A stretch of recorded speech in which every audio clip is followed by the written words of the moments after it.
रामाया ना है बाराथी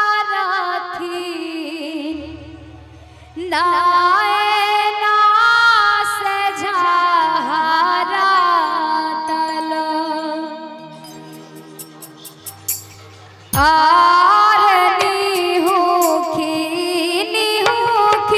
सीता बेटी आगा ना है बाराथी रामाया ना है बाराथी ना ना से झारा तलो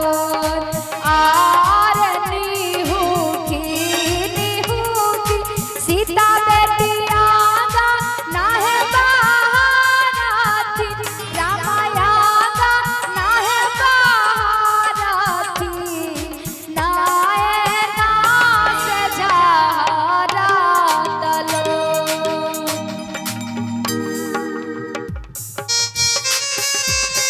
क्या बात है।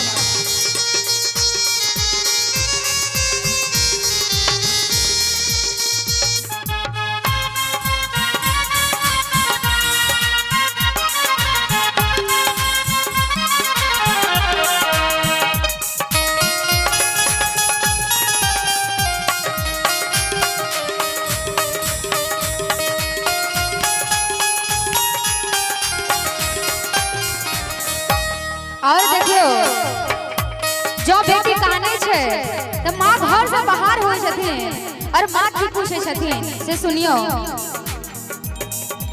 और धारा से बाहर भेली माई या है सुनाए ना रामा माई या है सुनाए ना कि यह बेटी झारा तलो आर धारा से बाहर भेली माई या है सुनाए ना रामा माई या है सुनाए ना कि यह बेटी झारा तलो कि यह बेटी झारा तलो।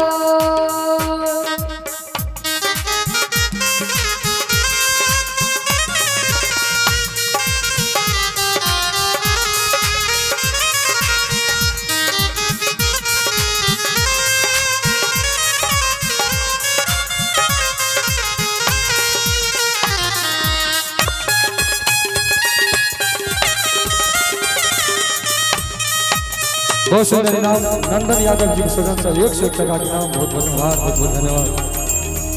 और वो बेटी पूछे छथिन कि जही कोखी मैया भैया जी के जन्म भेले तही कोखी हमर जन्म।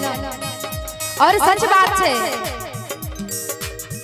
भाई और बहन के दोनों के एक एक कोख जन्म होय छे लेकिन तैयो बेटी के पराय घर जाय पड़े छे। विधाता के कोन विधान छे कहबेन आर चाही कोखिया देया भैया जी के जन्म भेलो भैया जी के जन्म भेल ताही कोखी हमारो जन्म आर चाही कोखिया देया भैया जी के जन्म भेलो भैया जी के जन्म भेल ताही कोखी हमारो जन्म ताही रे कोखी हमारो जन्म।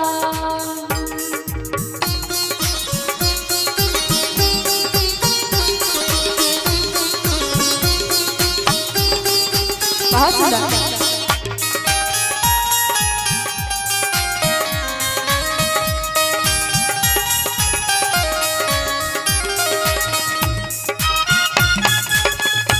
ओहो ताली बजाने सब बड़े।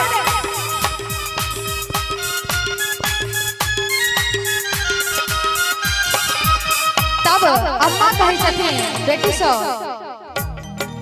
और भैया जी के लिखल के